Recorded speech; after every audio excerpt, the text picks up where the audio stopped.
good morning! Good morning din po. Nandito po kami muli. Pero hindi po ako ang kwan. Ang aking anak na po. Sige. Ano ang mga topic mo, anak?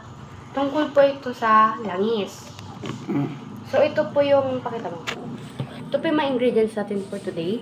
Ito po yung langis na niluto sa Mahal na araw. mahal na araw. Ito po yung hindi niluto sa Mahal na araw. Kumbaga sa kwan, ordinaryong araw. Nasa bottle pa siya ng anong alaw. Ginebra.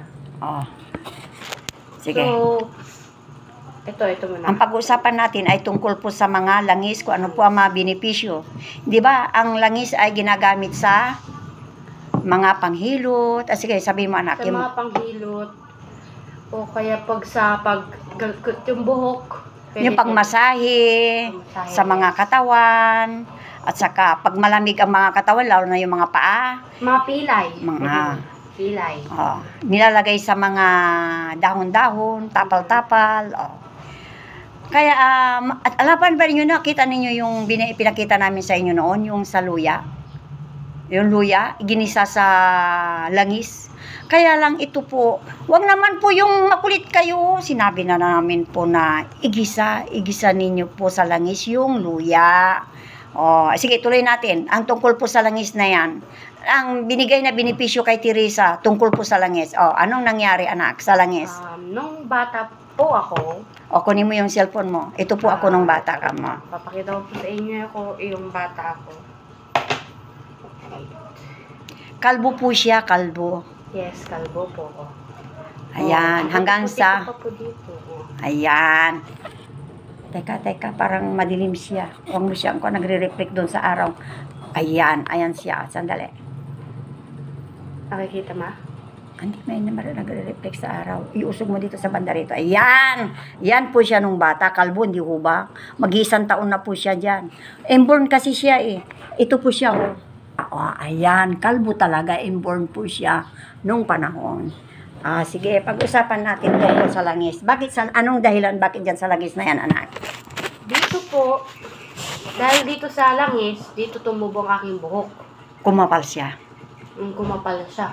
Kasi po, dati nahirapan talaga yung buhok kong tumubo. As in, akala nga ng aking mga magulang, kalbo talaga ako. Buti may ginawa ang aking tita. Sabi, ito daw langis. Pahid sa tawag dito, buhok. Sa ulo. Sa ulo. Lipahid sa ulo. Nung nag-aaral na po ako, medyo kwan pa rin, medyo manipis-nipis pa rin. Pero pinapahid namin siya ng langis doon sa ulo niya. May unti-unti na din, di ba? May pakunti-kunti tumutubo kasi dati yung manipis niyang buhok na nakita niyong kukunti napuputol. Hanggang sa ginamitan namin siya ng langis ng nyug. Totoo po yan. Tignan naman yung buhok niya. Hindi pa po yan napuputulan hanggang ngayon. Kung puputulan namin kunti-kunti, pinapantay-pantay. Tignan ninyo, may mahaba, may maiksi pa rin hanggang ngayon. Dalaga na yan. May maiksi, may mahaba. Hindi namin pinuputulan po yan. Pakunti-kunti, ni-straight ko lang po yan, yung buhok niya po. Saka umiiyak pag napuputulan eh. Kasi mahirap daw magpahaba daw. Hirap daw siya magpatubo ng buhok niya. Ayan po yan. Ang ginawa niya, ang ginagawa namin, mas may maganda pa dyan na malibang dyan. Pag may kuto, anong ginagawa mo sa pag may kuto, anak? Ano po, nilalagyan namin ng langis. Yung? Buhok para makuwalat ng kuto, Lisa. Kumar. Oo. Tapos susuyodin niya. Diyos ko po, ang daming kuto. Pero ngayon wala na po akong kuto. Di na po kasi ako masyadong lumalabas ng bahay. Sige. Pasensya na po kayo kung bihira po kaming mag-vlog. Unang-una po, yung siyempre, malapit ng graduation eh. Oo, finals na po eh. Na naman eh. Ayan. Yan po yung, papakita daw niya yung pinaghirapan niya, sabi. Ito po.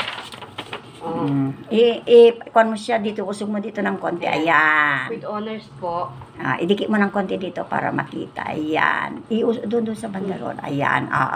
Yan po, with honors siya. Kaya bihira kami mag-vlog. Pati doon sa reels niya, bihira din siyang mag-post. Dahil diyan, palo-palo na lang. Hindi masyadong kuhan. At saka ano pang nabibigay na benepisyo dyan sa mga langis? sa mga sakit ng sakit ng tiyan, saka yun sa likod, pag inuubo, Pag panghaplo, malamig. pag malamig, o ano pa. Ito po yung nilalagay namin pag malamig yung likod ko. Nilagyan din namin ng pagkalangis tapos dyaryo minsan. Dyaryo, para hindi hindi siya hindi siya ubo ng ubo. Oh, yan, langis. Importante din yan, langis yan. Kasi, din yan. Yan ang mga benepisyo na dapat nating gawin dyan sa mga langis. Kasi ang langis po alam naman yung matatanda. Gustong-gustong gamitin yan kaysa doon yung mga bumili dyan sa mga kung saan-saan lang dyan. Yan, yan po yung langis ng mahal na araw. Sige, anak. Sige po, bye! And please, subscribe naman po. And paki-share na din po tong video and paki-like. Thank you! At saka, sana nagustuhan ninyo yung tungkol dyan sa langis na yan, kung ano mga benepisyo ng langis. Pasensya na kayo, biglaan kung minsan kami nag-vlog kung anong oras na. Kaya kung minsan mali-mali yung kung may pagkakamali kami ng pagkakasalita, pasensya na kayo. Sana maintindihan ninyo kami. Sige po, salamat. Bye. And God bless you all. And please, click the bell button. Subscribe. And paki-share po At likes na rin. Okay, bye! God bless you all. God bless you.